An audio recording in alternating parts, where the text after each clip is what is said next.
Beautiful. So graphing with a T-chart is a really, really, really important tool. We're going to do it for about a day, and then we're going to forget about it. But I don't want you to forget about it, because you can always come back to graphing things with a T-chart. When we graph lines, we're going to learn patterns that help us kind of bypass the T-chart. You're going to be able to make the T-chart in your own mind and graph the lines very quickly based on patterns that we'll see in the equations that we look at. But in the future, I'm going to give you other things to graph. And you can always graph anything with a T-chart. It is the most powerful way of graphing. It helps if you know what shape you're trying to graph. But with a T-chart, you don't even have to know that. You can just find a whole bunch of points and then plot them on your graph. So for example, if I have a graph, an x-axis and a y-axis, and I know that I have a certain set of points that go on this graph to form a function. What that means is that those points are not different, distinct points. They're points that are connected together to form some sort of a shape. And the shape that we're going to be looking at is a line. So for example, if I had the point 0, 0, 1, 1, 3, 3, and -2, -2. This is a T-chart. And in a minute, I'll show you how we actually get these T-charts. What I want to show you first is how we turn a T-chart into a line on a graph. We do it like this. Each line of the T-chart represents a different ordered pair, a different coordinate for a point on my graph. So the first one is the point 0, 0. That's right here on the graph. The next one is the point 1, 1. So let's say that's how my axis is. The point 1, 1 is right there. The next point is 3, 3. So the point 3, 3, remember I do x first, so that would be 1, 2, 3, and then y. 1, 2, 3. So that would be right here on the graph. And then the next point in my T-chart is -2, -2. So again, x first, -2, and then down. And you begin to see, oh, these points make a line. And with the graphing that we're going to do now, you're actually going to connect those points. And you're going to form a line that goes on forever in both directions. So here's my T-chart. Here's the line that goes with it. Let's do another example.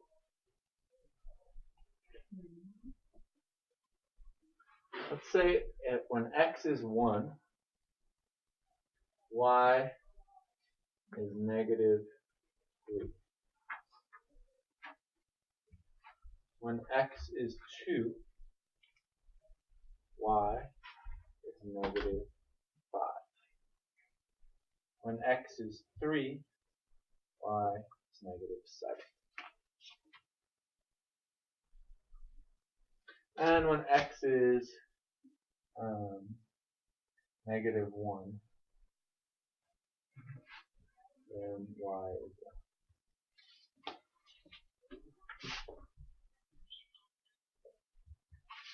So how do I put that T-chart on the graph? I just go one line at a time. My first point is the point 1, -3. So here's 1 on the x-axis. Here's -3 on the y-axis. I'm going to actually label my axes. So that's -4, -5 is right here, -6, -7, -8. That'll be 1, 2, 3, 4, then this is negative 1, and this is 1. I think that's all we need. So the next point is 2, negative 5.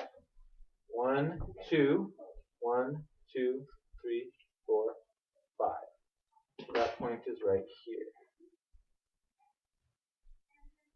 The next point is 3, negative 7. Negative 7. Alright? Okay. I didn't make those quite down.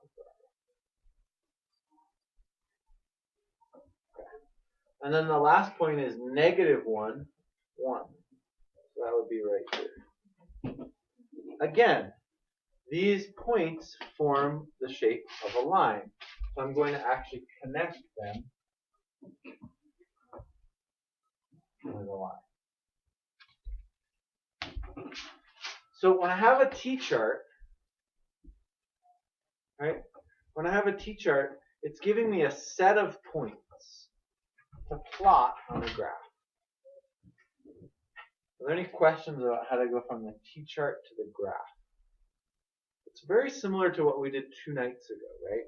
Where you just had a whole bunch of points and you put them up on the graph. Yeah. Did you watch the video yet? There's no internet at my house. Okay, so let's make sure you watch it. Yeah, so plotting each point. So do you have a question on how to plot the points? You understand that? So each one of these is a point, right? 0, 0 would go right here in the middle. That's the 0, 0. 1, 1 is a point. The x always comes first, so this is our x-axis. We go 1 along the x-axis, and then 1 up on the y-axis. Right? So on here we had 2, negative 5. So we went 2 on the x-axis, and then we went down 5 on the y-axis, and that's the point 2, negative 5. Okay? Beautiful. Great question. All right. So how do we actually get these T-charts? Like, where do they come from? Because the other night I just gave you a bunch of points. But now we're going to learn that these T-charts, these points, are actually connected to something. And they're connected to what's called a linear function. And the linear functions that we're going to look at are going to be something like this. Y equals 2x minus 3. So this is a linear function. And what makes it a linear function? A linear function. In other words, linear means it makes a line, right? And function, what do you think a function is in math? Have you guys ever seen function tables or function machines or anything like that? A function is something that relates, right? It relates to variables. So in this case, x and y. In a predictable way. And in this case, it's in the form of a line. A function we could also think of as a graph. That's sort of, in a way, when we talk about functions in math, we're really talking about graphs. We're talking about sets of points on the coordinate plane. That's a graph. Yeah? Can it be more? Can there be more variables in step 1? You could have actually more variables. So the next variable would be z, and that would be if we had a 3-dimensional function. But we're not going to do that. You won't do that until if you do math in college. You'll get into multivariable functions. Okay, so a linear function, it's the shape of a line on a graph, right? It relates to variables. We can know that it's a linear function partly because we have the two variables x and y in our function. So there's no way to solve this. The equations that we've looked at up until now have only had one variable.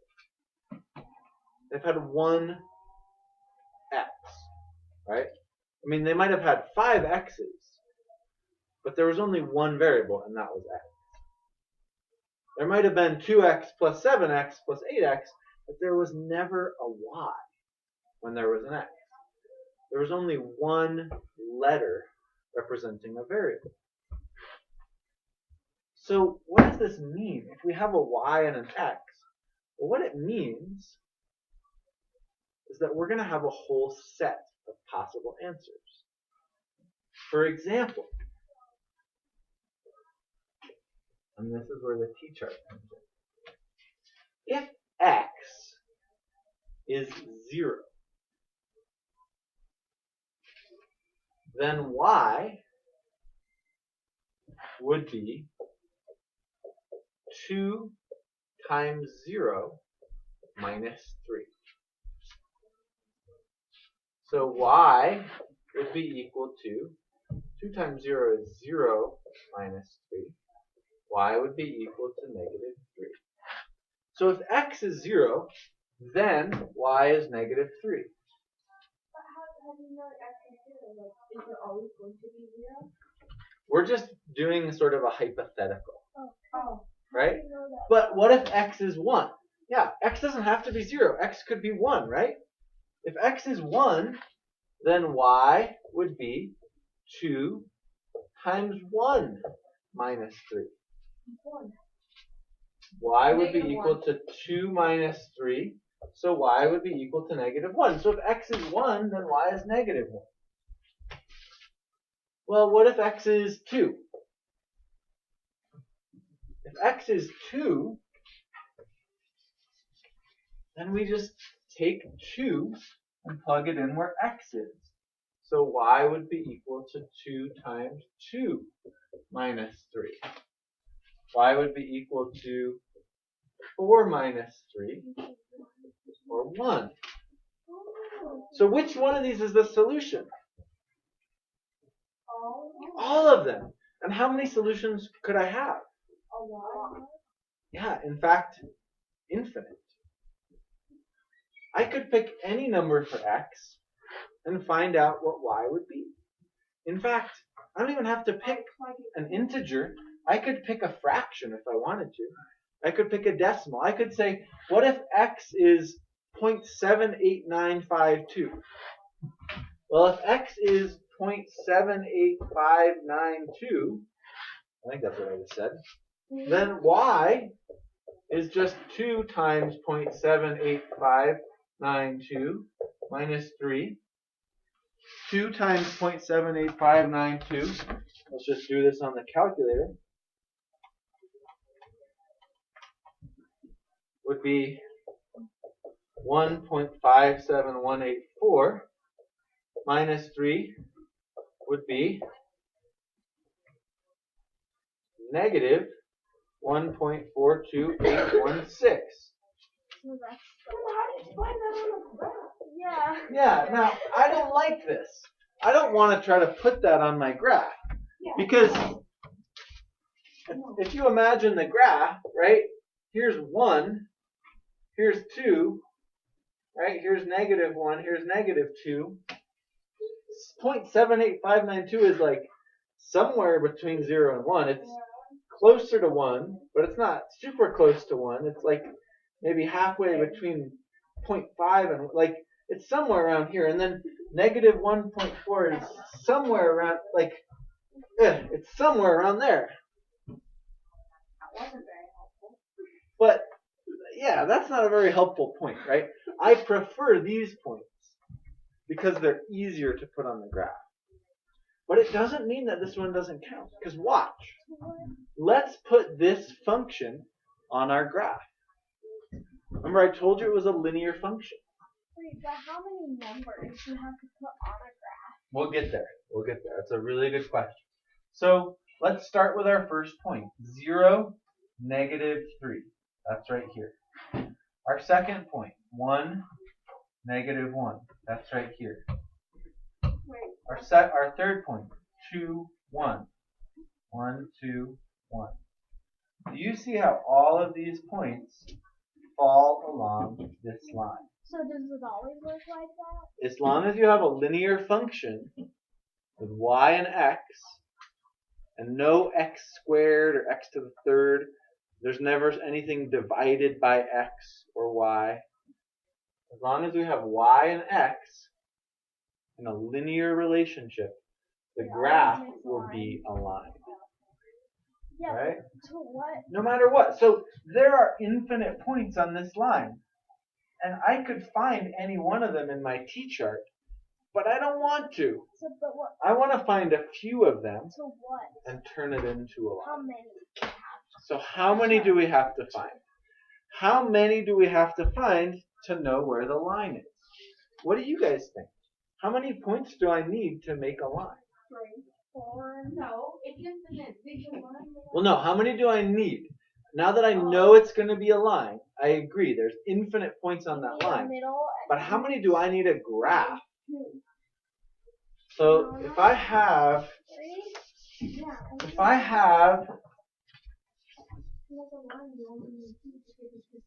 a large coordinate plane, if I had 1 point, is that enough to know where my line is? No. What if I have 2 points? Yeah. Yeah, that's enough, right? Just 2? So technically I only need 2. But you can't. Because there's only one line that can go through those 2 points, right? I can only imagine one line like this. But I'm going to recommend that you always do at least 3. And here's why. Let's say I find the first 2 points there, and then I find the third point, and it's right here. Uh-oh. That's not a line.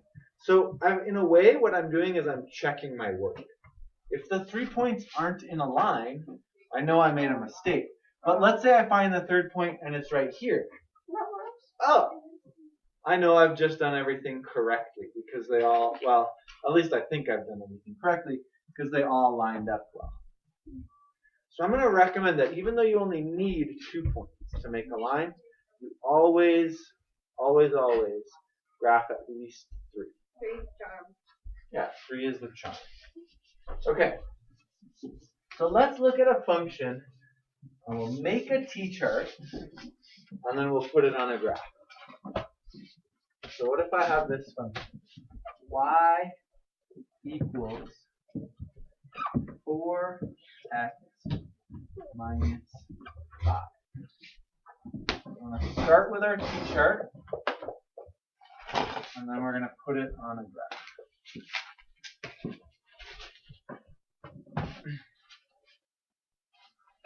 What do you think I should pick for x? I love 0. Yeah, it's a great choice. So, yeah, what would y be? Y would equal 4 times x minus 5. And I'm saying that x is 0. 4 times 0 is 0 minus 5, and 0 minus 5 is negative 5. So if x is 0, y is negative 5. And I can put that on my graph. X is 0, y is negative 1, 2, 3, 4, 5. What's another point I might pick? What's another x that I might choose? 1. Perfect. So if x is 1, what would y be? Y would be 4 times 1 minus 5. Would it be negative 1? Huh? Good. Y would be 4 minus 5, which is negative 1. Okay, are we done? Yeah. No. We could, if I plot these 2 points, right? 0, negative 5, and 1, negative 1, I can see where my graph is. I can see the line that connects those 2 points. There's only one line that connects those 2 points. But we want to be sure that we're doing it right. So let's choose another point. What point might we choose? To make a line? You could do 2. Well, we need to choose a point. So how about 2 something? Oh. So if x is 2, what would y be? It would be okay.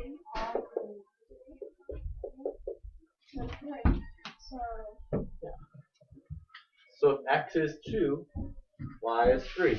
Now, we hope that this is going to be on our graph, right? We hope that it's going to be on this line right here. So let's kind of draw the line, and let's check. It should be 2, 1, 2, 3. Okay. Yeah, that's pretty good. Now, again, on graph paper, it's going to look even better. And if you used a ruler, it would look even better. But since I'm drawing my own lines and my own axes and all that kind of stuff, I might be a little bit off. But let's say the point had been over here. That way. I'm going to say, okay, probably made a mistake somewhere. Well, you could do another line that would be like, it would be flat. Is this going to be homework? Yeah, this is going to be your homework. So I want to talk about how you make some decisions. Because a lot of times what you guys are going to see in this,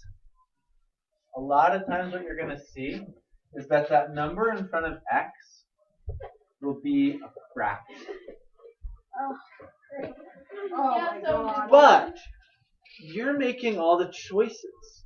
That's true. You get to make all the choices. So let's think about it. How could we make this really easy? Put 0. Okay, first let's do 0. Oh, let's do 1. So I would just about always start out with 0. Because 0 just eliminates that, right? Y equals 1/2 of 0 is just 0. So y would just be exactly -1. So 0 is a good choice. What would be another good choice that would make this easy? 1. I don't like 1 in this case. 1/2. The reason that I don't like 1 is because 1/2 times 1 is... 2 over 1. Yeah. What I'm going to do, if I see a fraction, I'm going to look at the denominator. And I'm going to say, my denominator is 2. When I choose numbers for x, I want to choose multiples of the denominator. Okay, so more. So choose numbers for x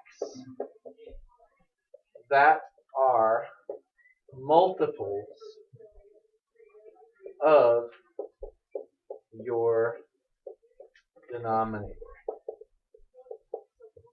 So in this case, just like you just said, 2 and exactly 4. Because watch what happens. Y equals 1/2 times 2 minus 1. Well, remember, when you multiply a number times a fraction, that number is technically a fraction itself. And you can cancel from the top to the bottom. So when I take this 2 and plug it in for x, it cancels with that denominator. And then I just have y equals 1 minus 1. I have no more fractions. And then I just have y equals 0. So when x is 2, y would be 0. And the same thing is going to happen with 4. Because when x is 4... So you could also do 8 and 12. I could do 8. I could do 6. I could do 10. Anything which is 2. Now, I don't want to choose a huge number because that's probably not going to fit on my graph very easily. So I just choose the first 2 multiples of the denominator. So if my denominator is 2, I would choose 0, 2, and 4. If my denominator was 3, I would choose 0, 3, and 6. If my denominator was 7, I would choose 0, 7, and 14. Okay. So when I have a 4 for x, I plug in the 4. 4 over 1. Remember, we're going to look for it to cancel. And it does. And there's nothing left in the denominator. So I no longer have a fraction. I just have 1 times 2. It's just 2 minus 1, which is 1. Y equals 1. So when x is 4, y is 1. Let's put these points on a graph.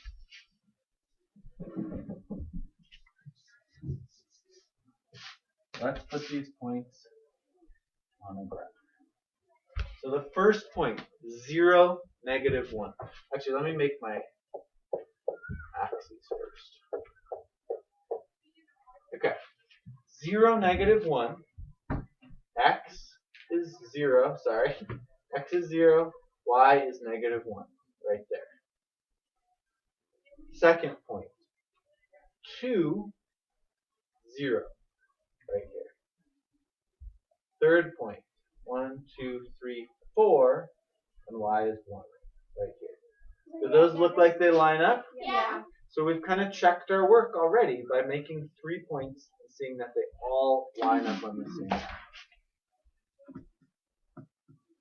Well, at least I thought they all lined up, and then I kind of missed that one. But pretty close. Okay. So we make our T-chart, we put it on a graph. Beautiful. Let's do some practice.